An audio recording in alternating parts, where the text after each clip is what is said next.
السلام علیکم ورحمۃ اللہ وبرکاتہ۔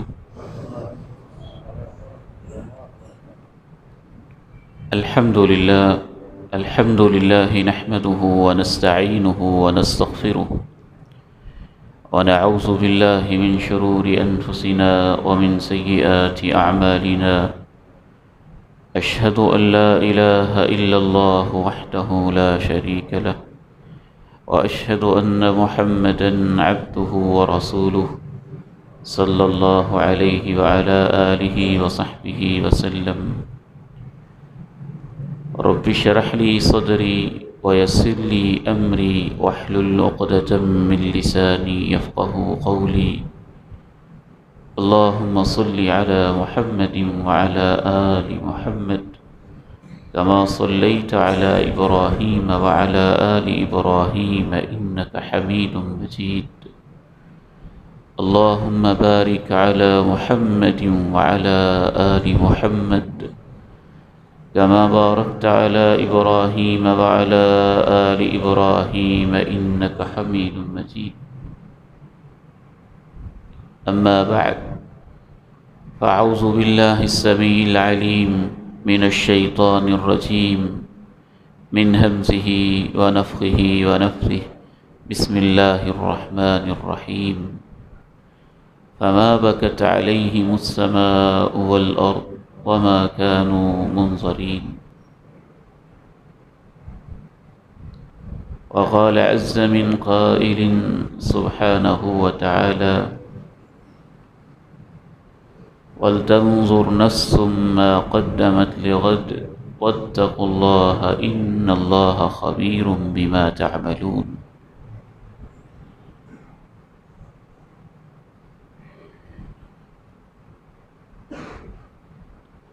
انسان کی زندگی میں سارے ہی دن اہم ہیں، ہر لمحہ اہم ہے، ہر وقت اہم ہے، لیکن بالخصوص دو دن ایک خاص اہمیت کے حامل ہوتے ہیں۔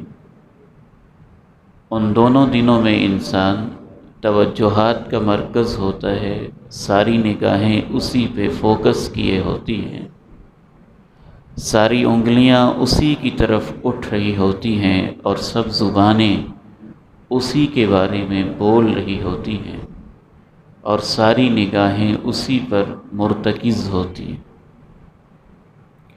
پہلا دن وہ ہوتا ہے جب انسان آنکھ کھولتا ہے، جنم لیتا ہے، دنیا میں اس کا ورود ہوتا ہے اور دنیا کے حساب سے وہ اس کی پیدائش کے حوالے سے پہلا دن ہوتا ہے۔ اس نومولود نوزائیدہ اور معصوم بچے کو سبھی دیکھ رہے ہوتے ہیں، سب کی زبانوں پہ اسی کے چرچے ہوتے ہیں اور سب کے لہجوں میں اسی کے تذکرے ہوتے ہیں، اسی کی بنتر، اسی کی بناوٹ، اسی کی شکل، اسی کی صورت، اسی پر سب اپنے اپنے تبصرے پیش کر رہے ہوتے ہیں۔ دوسرا دن وہ ہوتا ہے جب اس کی زندگی کا آخری دن ہوتا ہے اور اسے چند دوستوں کے کندھوں پہ چارپائی پہ لٹا کے قبرستان کی طرف الوداع کیا جا رہا ہوتا ہے۔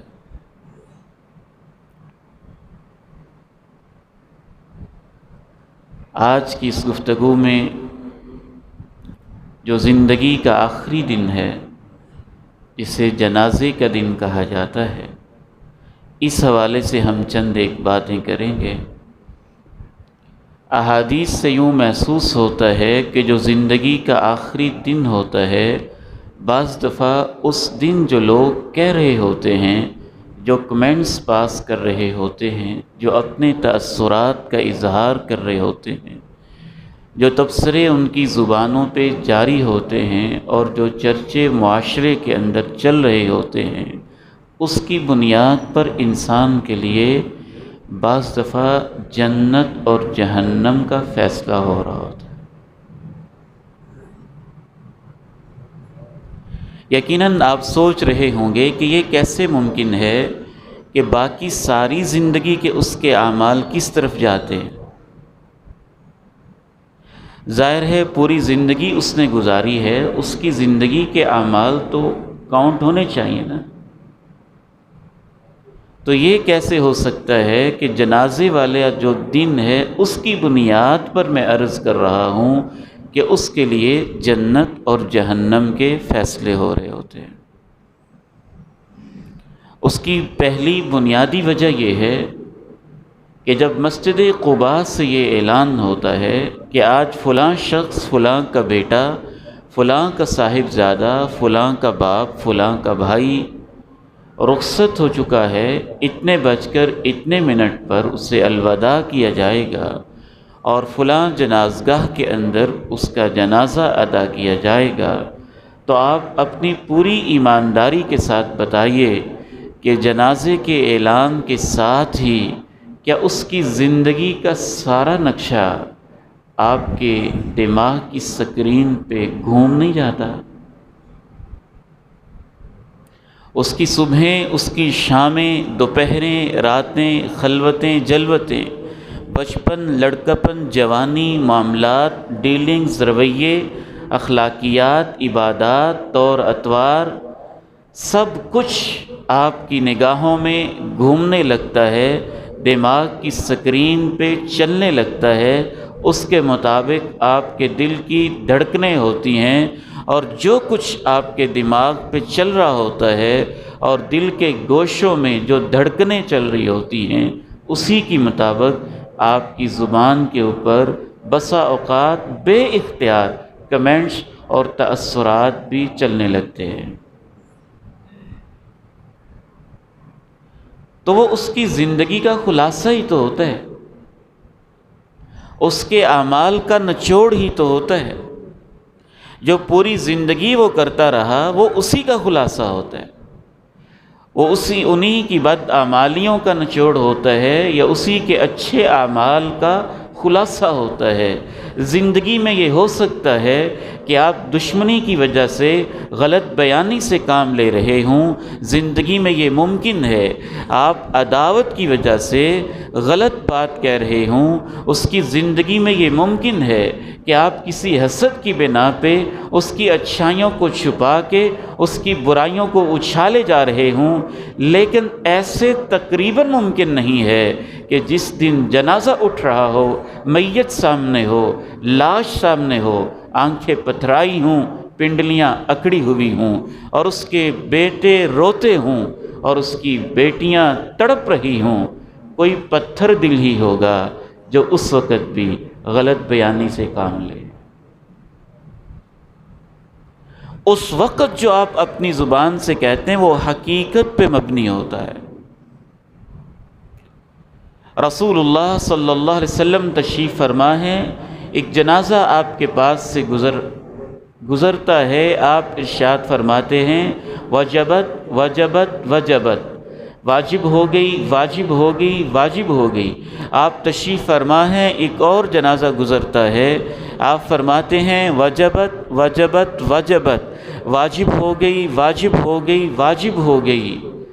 صحابہ کرام میں سے جناب عمر فاروق رضی اللہ تعالی عنہ سے رہا نہیں جاتا، آپ پوچھتے ہیں اے اللہ کے پیارے نبی، ایک پہلا جنازہ گزرا، آپ نے فرمایا واجب ہو گئی، دوسرا جنازہ گزرا، آپ نے فرمایا وجبت ما وجبت، کیا واجب ہو گئی؟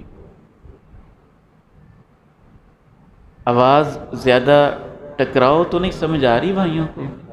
اللہ تعالیٰ آپ کو برکت سے نوازے، سلامت رکھے۔ یہ میرے جو نوجوان بیٹے ٹیک لگا کے بیٹھے نا، یہ ذرا ٹیک چھوڑ، کوئی بڑے بھائی ہیں، بزرگ ہیں، کوئی مجبوری ہے تو وہ ٹیک لگا لیں، تو نوجوان ٹیک نہیں لگائیں گے، یہ تو آپ کی جوانی پہ سوالیہ نشان ہے نا، تو اس لیے آپ نے ٹیک نہیں لگانے۔ اللہ تعالیٰ آپ کو برکت دے اور سلامت رکھے۔ تو جناب عمر فاروق رضی اللہ تعالی عنہ نے پوچھا کیا واجب ہو گئی؟ آپ نے ارشاد فرمایا کہ پہلا جنازہ گزرا اثنیتم علیہ خیرا، تمہاری زبانوں پہ اچھے تأثرات ہوئے، تم بیک زباں ہو کہ اس کے بارے میں رطب اللسان ہو گئے تو اس کے لیے جنت واجب ہو گئی، فرض ہو گئی۔ دوسرا جنازہ گزرا تو تم سارے ہی اس کے بارے میں برے تاثرات کا اظہار کرنے لگے، اپنی تکلیف کو بیان کرنے لگے تو اس کے لیے جہنم واجب ہو گئی، یقینی ہو گئی۔ امام ابن حجر رحمہ اللہ تعالی اس حدیث کی شرح کرتے ہوئے فتح الباری میں دوسرے طرق اور روایات کو جمع کر کے یہ بتاتے ہیں کہ پہلے جنازے کے بارے میں صحابہ نے کیا کمنٹس دیے تھے اور دوسرے جنازے کے بارے میں کیا کمنٹس دیے تھے، جس وجہ سے اتنا فرق ہو گیا کہ ایک کے لیے جنت واجب ہو گئی، دوسرے کے لیے جہنم واجب ہو گئی۔ امام ابن حجر رحمہ اللہ تعالی لکھتے ہیں کہ پہلے جنازے کے بارے میں سب نے کہا انہو کان یحب اللہ ورسولہ، یہ شخص اللہ اور اللہ کے رسول سے سچی محبت کرنے والا تھا، اس کی زندگی میں محبت چھلکتی تھی، اس کے لہجوں میں نظر آتی تھی، رویوں کے اندر دکھائی دیتی تھی کہ یہ اللہ اور اللہ کے رسول سے سچی محبت کرنے والا ہے۔ اور دوسرے شخص کے بارے میں صحابہ نے یہ تبصرے کیے تھے، بڑا سخت دل تھا اور بڑا ترش رو تھا، دل کا سخت تھا، لہجے کا ترش تھا۔ یہاں ایک اور سوال پیدا ہوتا ہے، شاید آپ نے بھی سوچا ہو، میرے ذہن کے اندر تو وہ اشکال پیدا ہوا، حدیث کے طالب علم کی حیثیت سے حدیث میں اللہ کی توفیق سے ہم غور و فکر کرتے رہتے ہیں، اللہ تعالیٰ ساری زندگی یہ غور و فکر نصیب فرمائے۔ میت کی برائی کرنا جائز ہے؟ نہیں جائز۔ اس کے گلے شکوے کرنا جائز ہے؟ نہیں جائز۔ اس کے اوپر برے کمنٹس پاس کرنا جائز ہے؟ نہیں جائز۔ وہ تو مر چکا، تو صحابہ نے پھر برے تبصرے کیوں کیے، اور پھر اللہ کے نبی کی موجودگی میں کیوں کیے؟ جب ناجائز کام ہوتا ہے تو پیغمبر خاموش نہیں رہتا، آپ نے روکا کیوں نہیں؟ نہ صرف یہ کہ آپ نے روکا نہیں بلکہ ان کے کمنٹس سنے بھی اور ان کو انڈورس کیا، سیکنڈ کیا، کہا ٹھیک ہے، جس کے بارے میں تم نے اچھے تبصرے کیے ہیں جنت واجب ہو گئی ہے، جس کے بارے میں تم نے برے تبصرے کیے جہنم واجب ہو گئی ہے۔ اس کی کیا وجہ ہے؟ کیونکہ بالعموم جب انسان مر جاتا ہے تو اس کی برائیوں کے تذکرے کرنا جائز نہیں ہوتا، وہ تو آخرت کے سفر پہ روانہ ہو گیا، جو اس نے گناہ کیے اس کے سر پہ ہیں۔ شارحین حدیث کو اللہ تعالیٰ جزائے خیر دے اور ان کی قبر پہ اللہ کروڑوں رحمتیں نازل فرمائے۔ اس کے بارے میں بھی ہم اپنی طرف سے کچھ نہیں کہتے، محدثین نے ایک بڑی خوبصورت وضاحت کی ہے۔ انسان دو طرح کے ہوتے ہیں، کچھ انسان وہ ہوتے ہیں جو گناہ چھپ کے کرتے ہیں، پھر ان پہ شرمندہ ہوتے ہیں، پھر ان سے تائب ہو جاتے ہیں، پھر وہ چھپے چھپے رہتے ہیں، جھکے جھکے رہتے ہیں، شرمندہ رہتے ہیں، آنکھوں سے آنسو بہتے رہتے ہیں۔ ان کے گناہوں کے بارے میں اکثر لوگوں کو علم نہیں ہوتا، کسی ہمسائے کو پتہ چل گیا، کسی دوست کو پتہ چل گیا، کسی استاد کو پتہ چل گیا، کسی شاگرد کو پتہ چل گیا، کسی رشتہ دار کو پتہ چل گیا۔ ایسے لوگ یہ ہوتے ہیں کہ ان کے گناہ کو بیان کرنا جائز نہیں ہوتا ہے۔ اللہ نے پردے ڈالے ہیں تو پردے ہی پڑے رہنے دیں، پردے کیوں چاک کرتے ہیں؟ تم پردے ڈالو گے تمہارے گناہوں کی پردہ پوشی ہوگی، اور تم پردے چاک کرو گے تو تمہارے گناہوں کے پردے اللہ چاک کرے گا۔ انہی میں سے وہ شخص تھے سیدنا ماعز ابن مالک الاسلمی رضی اللہ تعالی عنہ۔ گناہ ہوا، توبہ کی، ندامت ہوئی، حد نافذ ہوئی، ایک صحابی نے تبصرہ کر دیا کہ دیکھو اللہ نے پردہ ڈالا تھا، اس نے آ کے اپنا پردہ چاک کر دیا اور اس کو اب عجیب موت آئی، بڑے عجیب سے اس نے الفاظ کہے۔ اللہ کے پیارے نبی علیہ السلام نے فوراً روک دیا، خبردار جو اس کے بارے میں کچھ کہا تو اس نے تو ایسی توبہ کی ہے، میں اپنی نبوت کی آنکھوں سے دیکھ رہا ہوں، یہ تو جنت کی نہروں میں غوطے لگا رہا ہے۔ غامدیہ سے گناہ ہوا، اس کے بارے میں کسی نے غلط تاثرات کا اظہار کیا اور آپ نے روک دیا اور آپ نے یہاں تک کہہ دیا تم ان کے بارے میں تبصرے کر رہے ہو، اپنی زبانیں کھول رہے ہو، میں تمہارا پیغمبر یہ کہتا ہوں۔ اس نے تو ایسی توبہ کی ہے، اگر ایک امت کے درمیان اس ایک کی توبہ تقسیم کر دی جائے تو اس ایک کی توبہ کی برکت سے پوری امت کی بھی معافی ہو جائے گی۔ روک دیا نہ اجازت دی، خاموش کروا دیا، بتا دیا کہ غلط بات ہے۔ انہوں نے تو توبہ کی، شرمندہ ہوئے، رب تعالیٰ سے معافیاں مانگیں، لیکن دوسری قسم کے لوگ وہ ہوتے ہیں گناہ پہ گناہ کرتے چلے جاتے ہیں، نہ شرمندگی محسوس کرتے ہیں، نہ باز آتے ہیں، نہ واپس پلٹتے ہیں، ڈنکے کی چوٹ پہ کرتے ہیں، چوکوں میں کرتے ہیں، چوراہوں میں کرتے ہیں، پھر اعلان بھی کرتے ہیں، پھر فخر بھی کرتے ہیں، شیخیاں بھی بکھیرتے ہیں، گناہ پہ گناہ کرتے ہی چلے جاتے ہیں۔ اس قسم کے لوگ وہ ہوتے ہیں، ان کے بارے میں اگر خاموشی اختیار کر لی جائے تو اچھی بات ہے، لیکن اگر کوئی ایسا مظلوم انسان ہے، اس کا ڈسا ہوا، اس کے زہر کا مارا ہوا اور اس کے ظلم کو سہنے والا، بعض دفعہ ایسے انسانوں کے جب جنازے اٹھتے ہیں تو خاموش رہنا انسان کے بس میں نہیں رہتا ہے۔ اس کے زخم ہرے بھرے ہو جاتے ہیں، جو اس نے ظلم کیے یاد آنے لگتے ہیں، جو اس نے ستم ڈھائے ستانے لگتے ہیں، جو اس نے ناجائز قبضے کیے انسان کو یاد آنے لگتے ہیں، جو اس نے عزتوں پہ ہاتھ ڈالے انسان کو وہ سارے زخم چبھنے لگتے ہیں، اور اس کو تو دیکھ کے انسان کے زخموں پہ جیسے کوئی نمک سا چھڑک دیتا ہے، انسان کے کنٹرول میں رہتا ہی نہیں کہ چپ ہو جائے۔ ایک تو اس کا قصور، اس نے معافی نہیں مانگی، اس کا قصور وہ چوکوں چوراہوں میں ڈنکے کی چوٹ کرتا رہا، مافیا بن کے کرتا رہا، گینگ بن کے کرتا رہا، سب کے سامنے کرتا رہا، خود اپنی زندگی کے اندر اس نے کبھی شرمندگی محسوس کی ہی نہیں اور گناہ کرنے کے بعد چھپنے کی ضرورت محسوس کی ہی نہیں، ندامت کے آنسو کبھی بہائے ہی نہیں۔ ایسے لوگوں کے بارے میں اگر کسی کے بس میں نہیں اور وہ بول پڑتا ہے تو اس مظلوم کو بولنے کی شریعت اجازت دیتی ہے۔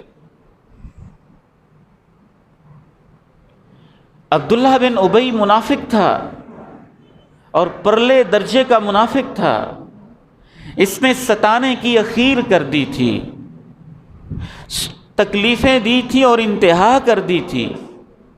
جب اس کا جنازہ آیا جناب عمر فاروق سے رہا ہی نہ گیا، کہا اللہ کے پیارے نبی آپ اس کا جنازہ پڑھاتے ہیں؟ اس کا جنازہ؟ اس نے بدر میں ایسے کیا، اس نے احد میں ایسے کیا، اس نے فلاں موقع پہ ایسے کیا، اس نے فلاں موقع پہ ایسے کیا، اس نے فلاں موقع پہ ایسے کیا۔ وہ ستانے لگیں ساری یادیں جو اس نے تکلیفیں پہنچائی تھیں، وہ ساری زبان پہ آنے لگیں۔ پیغمبر موجود ہے، صحابہ موجود ہیں، لاش سامنے ہے، جنازہ رکھا ہوا ہے، کیا کیا جائے؟ اس نے ستایا ہی ایسے ہے، عمر فاروق سے رہا ہی نہیں گیا ہے۔ اے اللہ کے پیارے نبی، اس نے تو ہماری ماں کو بھی معاف نہیں کیا تھا، آپ اس کا جنازہ پڑھاتے ہیں؟ پیغمبر نے روکا نہیں، عمر اس کی برائیاں کیوں کرتے ہو؟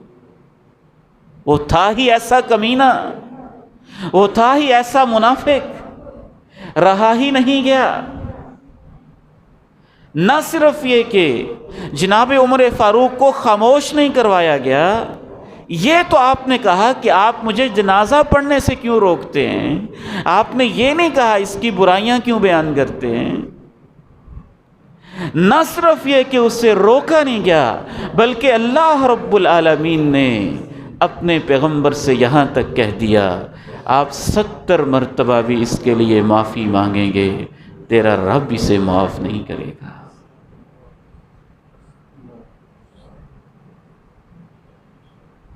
تو دونوں وجوہات آپ کے سامنے امید ہے واضح ہو چکی ہوں گی۔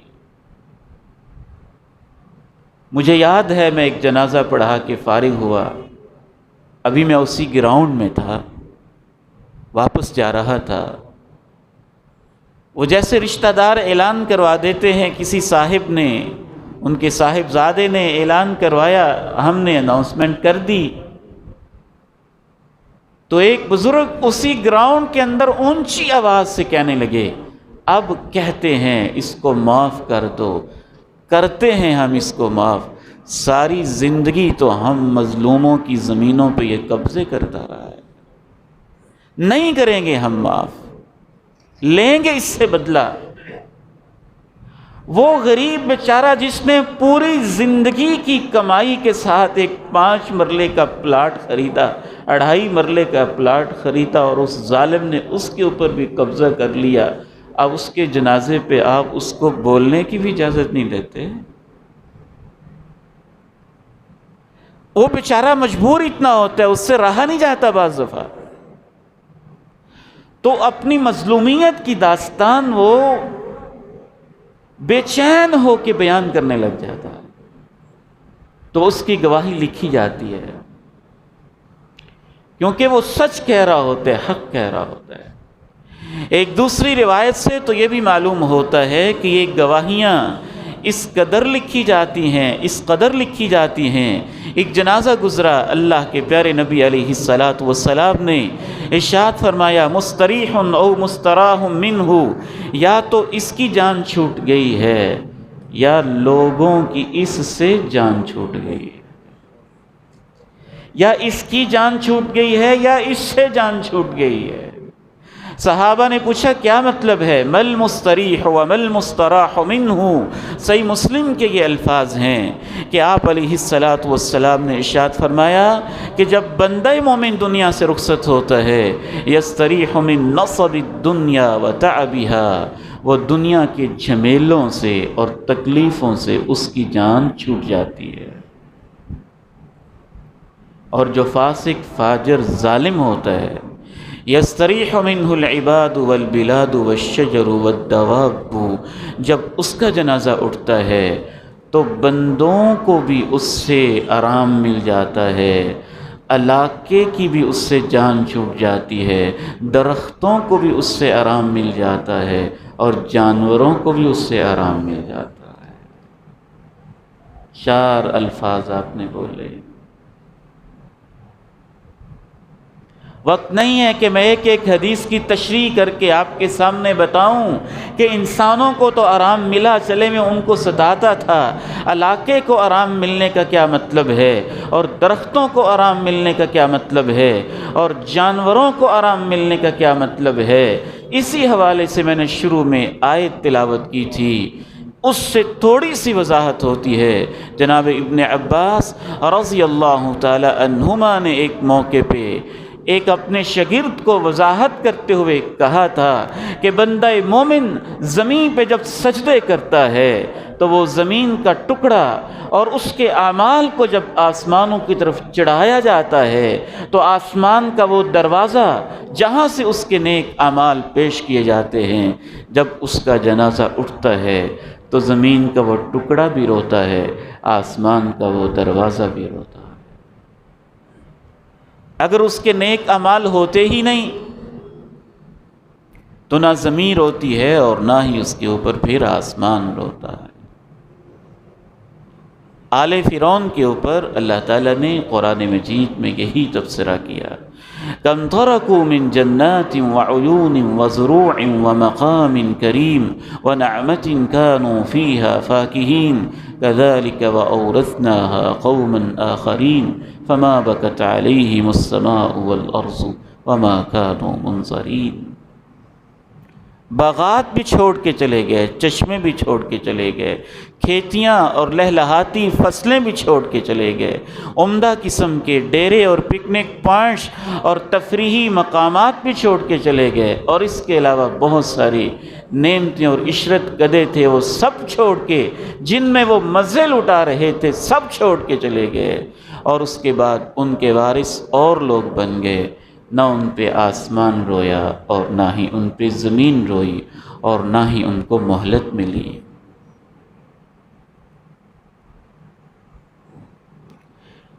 جو اچھے تأثرات ہوتے ہیں ان کی اس قدر اہمیت ہوتی ہے۔ ایک حدیث سے پتہ چلتا ہے اگر 3 صفیں اس کے جنازے پہ گواہ بن جائیں تو اللہ اس کی زندگی کے گناہوں کو معاف کر دیتا ہے۔ ایک دوسری روایت سے پتہ چلتا ہے 100 لوگ گواہی دے دیں تو ان 100 افراد کی گواہی اللہ قبول کر لیتا ہے۔ ایک تیسری روایت سے پتہ چلتا ہے کہ صرف 40 لوگ گواہی دے دیں تو 40 لوگوں کی گواہی اللہ قبول کر لیتا ہے۔ ایک چوتھی روایت سے پتہ چلتا ہے کہ صرف 2 بندے گواہی دے دیں، شرطیں ان سب کے اندر یہ ہیں کہ جس کے بارے میں گواہی ہے وہ بندہ مومن مسلمان ہو، اور جو گواہی دینے والے ہیں وہ شرک کرنے والے نہ ہوں، توحید والے ہوں، عقیدے والے ہوں، فرائض کے پابند ہوں۔ ایسے 2 بندے بھی گواہی دے دیں تو اللہ ان کی گواہی کو نہ صرف قبول کرتا ہے، ایک 5ویں روایت سے پتہ چلتا ہے کہ اللہ کہتا ہے میں تمہاری گواہی کو قبول کر لیتا ہوں، اور جو تم اس کے گناہ جانتے نہیں ہو وہ میں اس کو معاف کر دیتا ہوں۔ ایک 6ٹھی روایت سے جو ابھی میں نے آپ کے سامنے پیش بھی کی تھی، یہاں تک پتہ چلتا ہے صرف انسان ہی گواہ نہیں ہوتے، جب اس کا جنازہ اٹھ رہا ہوتا ہے تو زمین و آسمان بھی اس کے حق میں گواہی دے رہے ہوتے ہیں۔ زمین کا وہ ٹکڑا جہاں وہ سجدے کرتا تھا وہ بھی رو رہا ہوتا ہے، آسمان کا وہ دروازہ جہاں سے اس کے نیک اعمال اوپر اللہ کے حضور پیش کیے جاتے تھے وہ بھی اس پہ رو رہا ہوتا ہے۔ تو پوری کائنات کی توجہات کا وہ جنازہ مرکز بنا ہوتا ہے۔ جنازے کا دن انسان کی زندگی میں بڑی اہمیت کا حامل ہوتا ہے۔ ایک 6ٹھی روایت سے یہ محسوس ہوتا ہے کہ جنازے والے دن جو گواہیاں پیش کی جا رہی ہوتی ہیں، جو انسانوں کی زبان پہ بول جاری ہوتے ہیں، اصل میں وہ انسان نہیں بول رہے ہوتے، انسان کی زبانوں پہ اللہ کے فرشتے بول رہے ہوتے، سچ بول رہے ہوتے ہیں، حق بول رہے ہوتے ہیں۔ آپ علیہ الصلاۃ ارشاد فرماتے ہیں ان للہ ملائکہ تنطق علی السنۃ بنی آدم بما فیہم من الخیر او الشر، کچھ فرشتے ایسے ہوتے ہیں یقینی طور پر جو زمین میں چل پھر رہے ہوتے ہیں، اور آدم کے بیٹے جو بھی اچھی یا بری بات اس میت کے بارے میں کہہ رہے ہوتے ہیں، اصل میں آپ نے ارشاد فرمایا کہ وہ فرشتے ہی بول رہے ہوتے ہیں۔ ایک 7ویں روایت سے یہ پتہ چل رہا ہوتا ہے کہ فرشتے خود بھی بول رہے ہوتے ہیں، اور انسان جو بول رہے ہوتے ہیں فرشتے اس پر آمین بھی کہہ رہے ہوتے ہیں۔ جناب ابو سلمہ رضی اللہ تعالی عنہ کی میت گھر میں پڑی ہے، اللہ کے پیغمبر تشریف لائے ہیں، ان کی آنکھوں کو یوں آ کے بند کیا ہے، آنکھوں کو بند کر کے محبت کے ساتھ آپ نے 6 دعائیں دی ہیں۔ فرمایا اللہم اغفر لأبی سلمہ وارفع درجتہ فی المہدیین واخلفہ فی عقبہ فی الغابرین واغفر لنا ولہ یا رب العالمین وافسح لہ فی قبرہ ونور لہ فی۔ یہ 6 دعائیں آپ دیتے ہیں، اے اللہ ابو سلمہ کو معاف کر دے، اے اللہ اس کے درجوں کو بلند کر دے، اے اے میرے مولا ہمیں بھی معاف کر دے، اس کو بھی معاف کر دے۔ چوتھی دعا آپ یہ دیتے ہیں اے اللہ اس کی قبر کو کھلا کر دے۔ پانچویں دعا آپ یہ دیتے ہیں اے اللہ اس کے رشتہ دار، اس کے جو وارثین، اس کے جو بچے، اس کی جو بیوہ، اس کی جو بیٹیاں تنہا رہ گئی ہیں، اللہ تو ان کا سرپرست بن جا، تو اس کی جگہ اب اس کی طرف سے نائب بن جا۔ چھٹی دعا یہ دیتے ہیں اے اللہ اس کی قبر کو نور سے بھر کے روشن اور منور کر دے۔ یہ دعا دیتے ہیں میت کے چہرے کو دیکھ کے، جنازے کو دیکھ کے یہ دعا دیتے ہیں۔ جنازے کے پیچھے چلتے ہوئے بھی، چہرہ دیکھتے ہوئے بھی اس طرح کی دعائیں دیں۔ یہ کیا ہے؟ کلمہ شہادت، کلمہ شہادت، کلمہ شہادت کہاں سے سیکھا ہے لوگوں نے؟ نہ دین میں، نہ شریعت میں، نہ قرآن میں، نہ حدیث میں۔ اہل علم لکھتے ہیں کہ اس بات پر امام نووی لکھتے ہیں امت کے کسی مسلک کا نام نہیں، کسی فرقے کا نام نہیں، قرآن و سنت کی ہم بات کرنے والے لوگ ہیں۔ اللہ ہمیں اسی پہ زندہ رکھے، اسی پہ موت نصیب فرمائے۔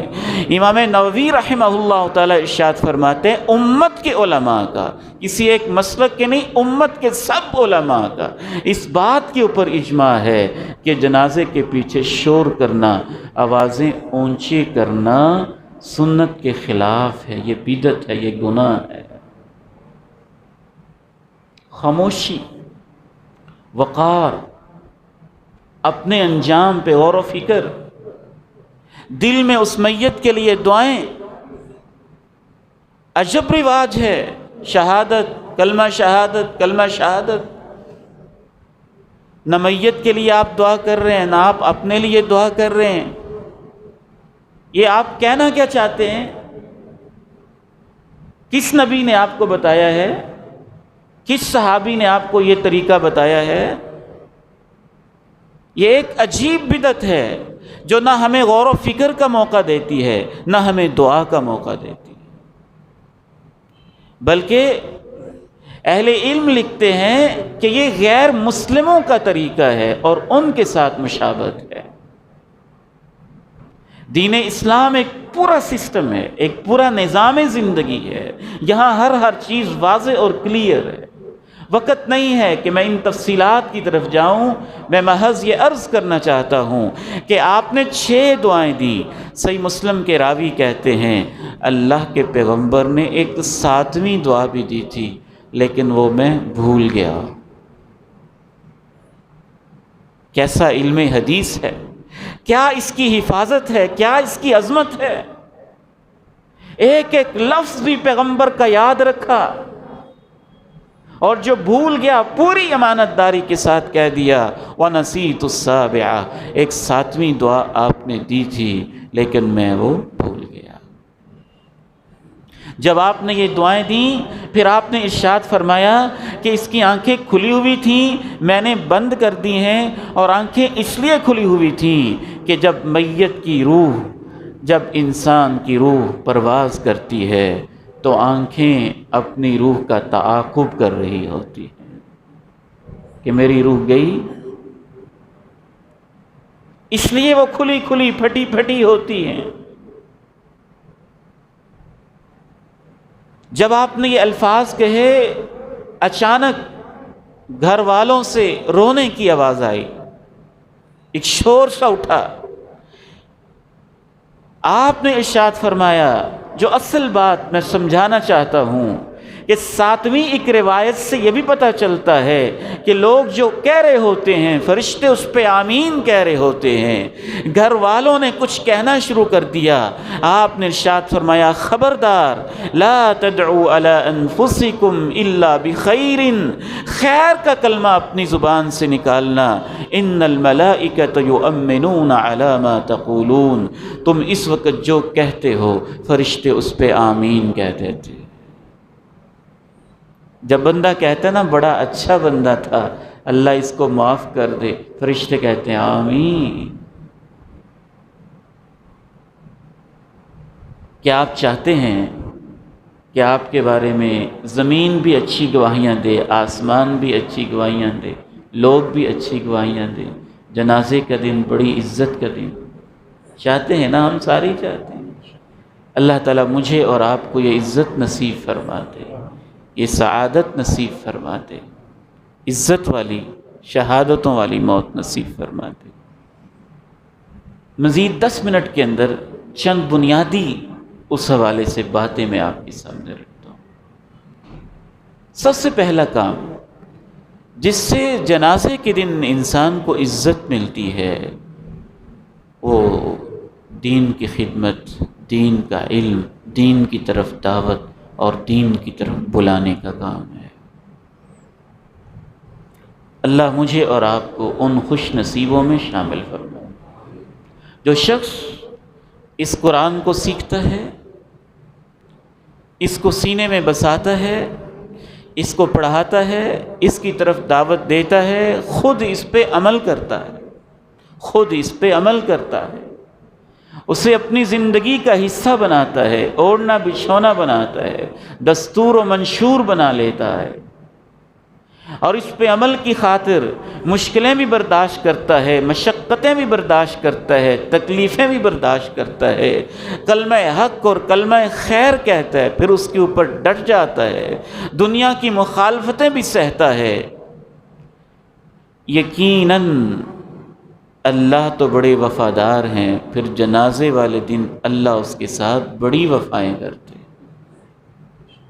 حضرت سعد رضی اللہ تعالی عنہ نے یہی کام کیا تھا، دین کے لیے اپنا سب کچھ وقف کیا تھا۔ اللہ کے پیارے نبی علیہ السلام جب ان کی عیادت کے لیے گئے، زخموں سے چور ہو چکے تھے، خون مسلسل بہہ رہا تھا، آپ مسلسل عیادت فرما رہے تھے۔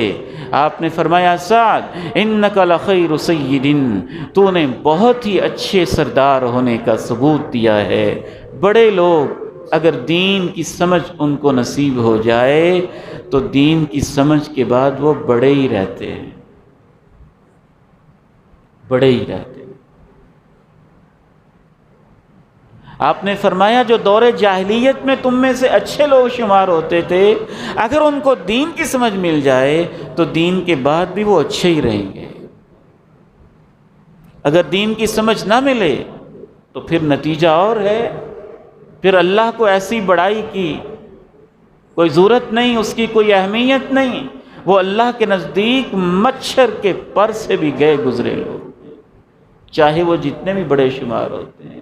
تو دنیاوی لحاظ سے بھی یہ بڑے تھے، ڈیرے والے تھے، زمین والے تھے، ان کا ایک مقام تھا، سپورٹ کی اور دین کو خوب سپورٹ کی۔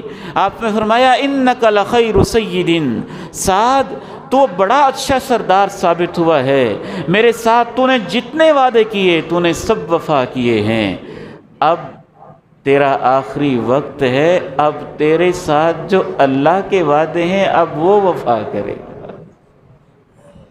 تو وفائیں کرتا رہا، اب میرے رب کی وفائیں دیکھنا۔ جنازہ اٹھایا گیا، صحابہ نے کہا اس سے ہلکا پھلکا، بلکہ اس سے پہلے غسل کی تیاریاں ہونے لگیں، اطلاع دی گئی اس سے بھی پہلے۔ یہ واحد صحابی تھے جن کے جنازے کی اطلاع آسمانوں سے جبریل نے آ کے اللہ کے پیارے نبی کو دی اور پوچھا آج کون شخص فوت ہوا ہے کہ اس کی روح کے استقبال کے لیے اللہ کا عرش بھی جھوم رہا ہے۔ سعد صحابہ سے کہا جلدی سے بھاگو، اگر ہم لیٹ ہو گئے تو سعد کو غسل دینے کے لیے آسمان سے فرشتے اتر آئیں گے۔ وفا کا تیسرا انداز، جنازہ اٹھایا ہلکا پھلکا، آپ نے فرمایا یہ ہلکا پھلکا کیوں نہ ہو، سعد کے جنازے کو فرشتے بھی تمہارے ساتھ اٹھائے ہوئے ہیں۔ جنازہ پڑھا تو ارشاد فرمایا اس کے جنازے میں 70,000 فرشتے ایسے آئے ہیں جو آج سے پہلے زمین پہ کبھی نہیں اترے تھے۔ امام احمد ابن حنبل رحمہ اللہ رحمتاً واسعہ دین کے لیے جب مشقتیں برداشت کیں، دین کا علم حاصل کیا، پھر اس پہ عمل کیا، پھر اس کو سکھایا، پھر اس پہ ڈٹ گئے، استقامت کے پہاڑ بنے، جلادوں نے ان کی کمر پہ وہ کوڑے برسائے۔ جلاد کہتے اگر ہم ہاتھی کے اوپر کوڑے لگاتے تو ہاتھی کی چمڑی بھی ادڑ جاتی، وہ کوڑے لگائے گئے، اکیلے رہ گئے۔ کسی کسی کا کام ہوتا ہے استقامت، سب تو امام احمد نہ بن سکے نا، اکثر تو ہمارے جیسے کمزور تھے، کچھ چپ رہ گئے، کچھ پھسل گئے، کچھ بدل گئے، کچھ چھپ گئے، کچھ بادشاہ کے ساتھ ہو گئے، کچھ بک بھی گئے۔ مختلف اقسام ہر طبقے کے اندر پائی جاتی ہیں۔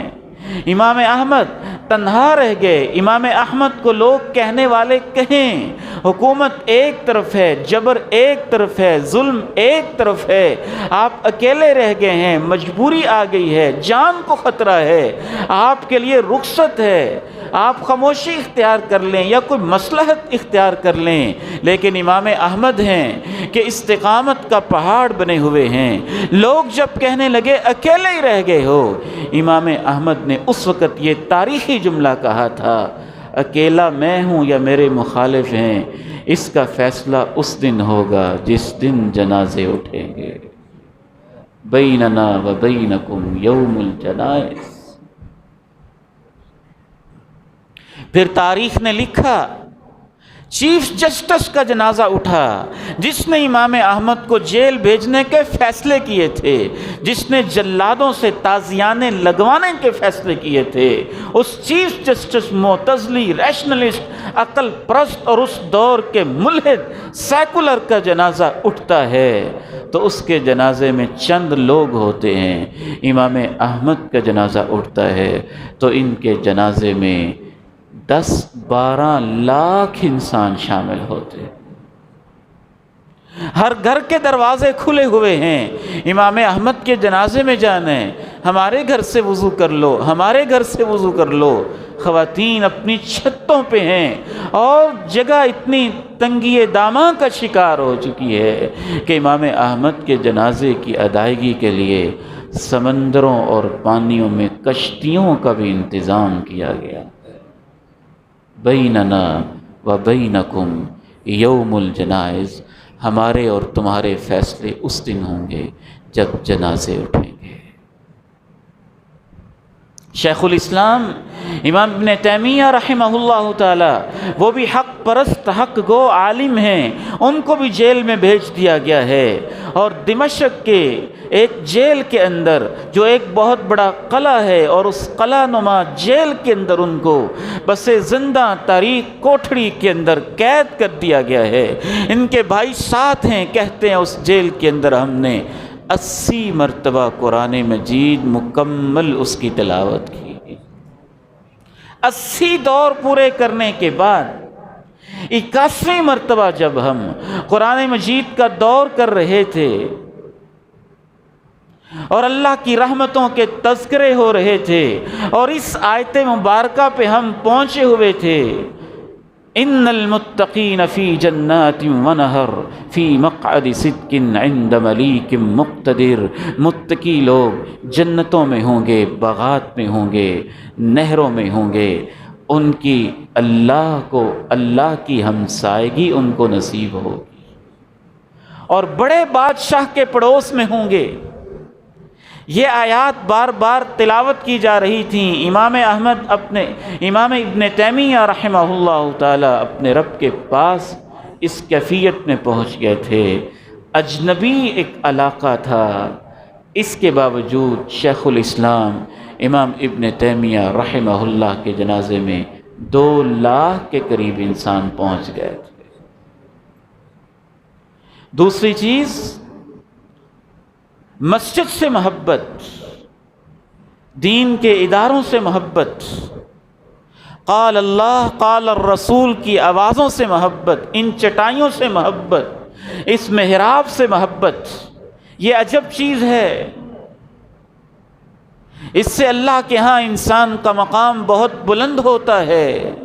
وہ ایک کالے رنگ کی عورت ہے، مسجد سے محبت کرتی ہے، تنکے اکٹھے کرتی ہے، اس کو باہر پھینک دیتی ہے، مسجد میں جھاڑو دے دیتی ہے، صفائیاں کر دیتی ہے، رب کے پاس چلی جاتی ہے، صحابہ دفن کر دیتے ہیں، پیغمبر پوچھتے ہیں، آپ کو بتایا جاتا ہے، آپ فرماتے ہیں نہیں نہیں، اس کے جنازے سے میں کیسے پیچھے رہ گیا، دلونی علی قبرہا، مجھے بتاؤ تو صحیح تم نے قبرستان میں اسے کہاں جا کے دفن کیا ہے۔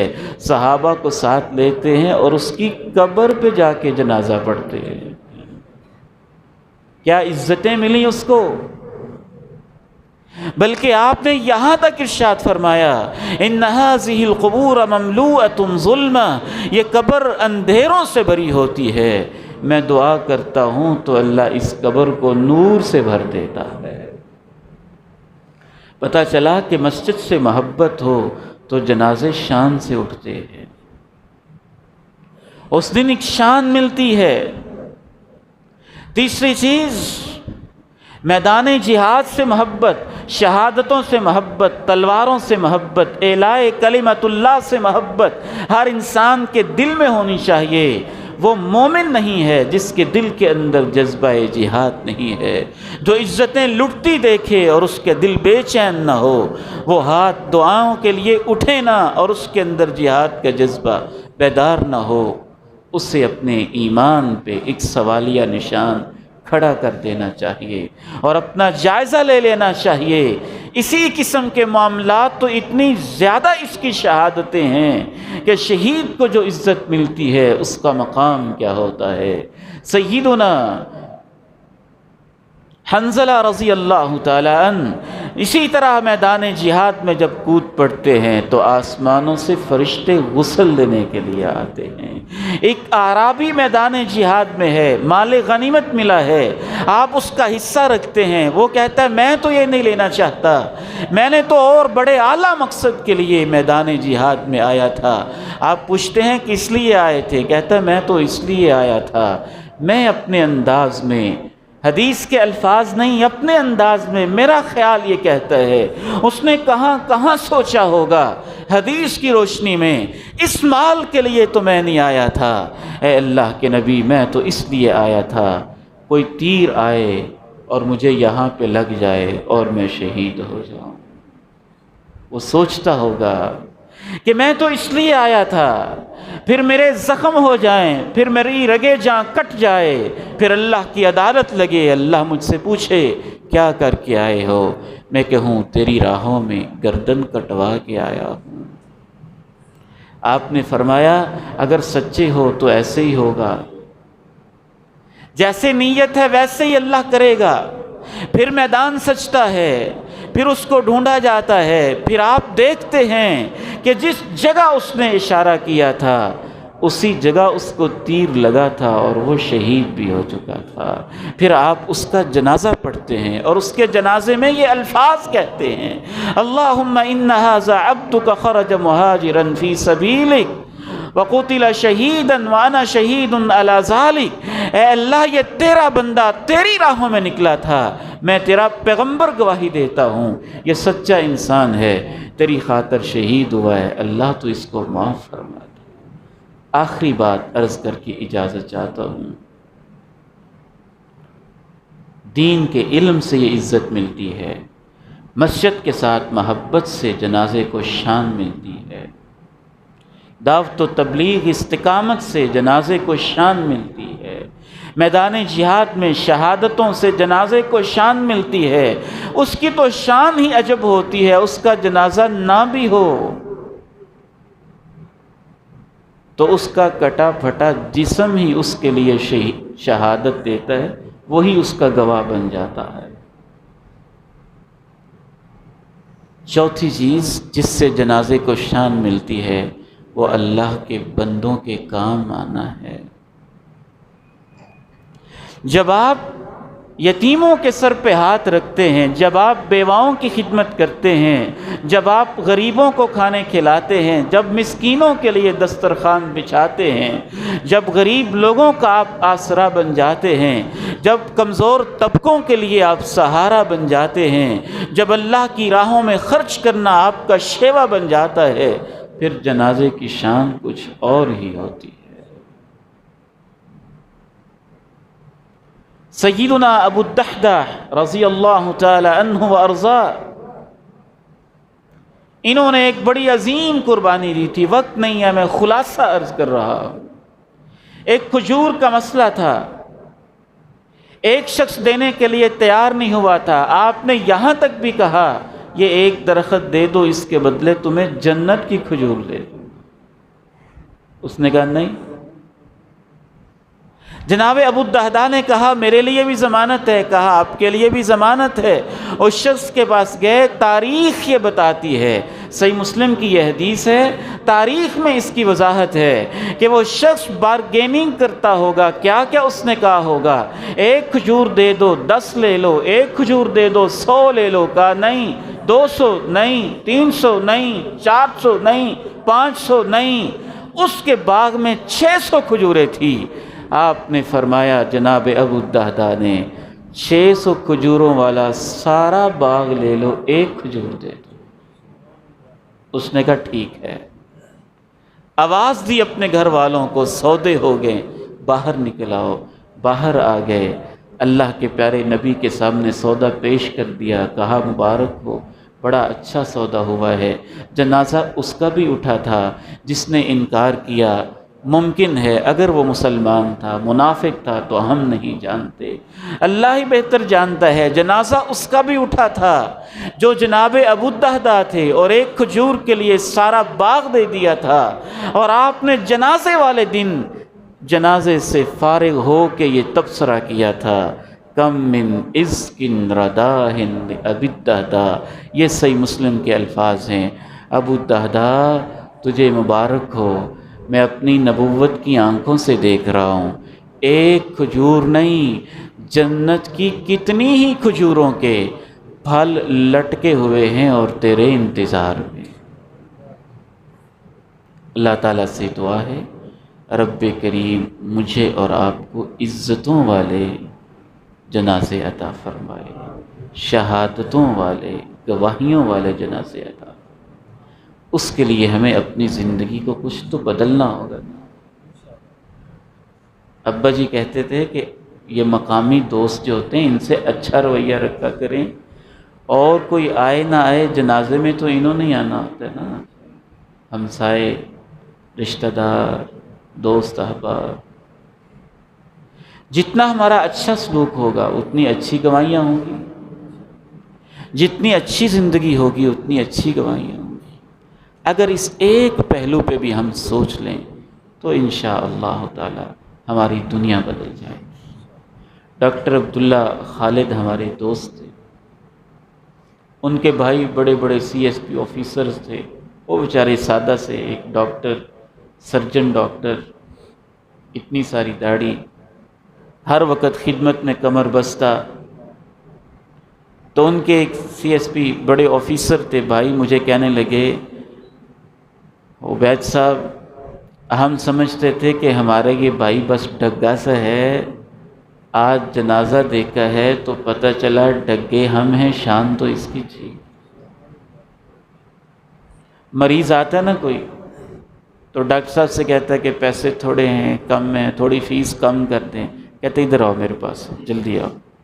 وہ پریشان ہو جاتا، پتہ نہیں کیا کریں گے، اپنے کمرے میں لے جاتے، جیب میں ہاتھ ڈالتے اور بعض دفعہ گنے بغیر ہی جتنے پیسے ہوتے اس کے ہاتھ پہ رکھ کے کہتے کوئی بات نہیں، فیس بھی رہنے تو دوائیوں اس سے لے لیں۔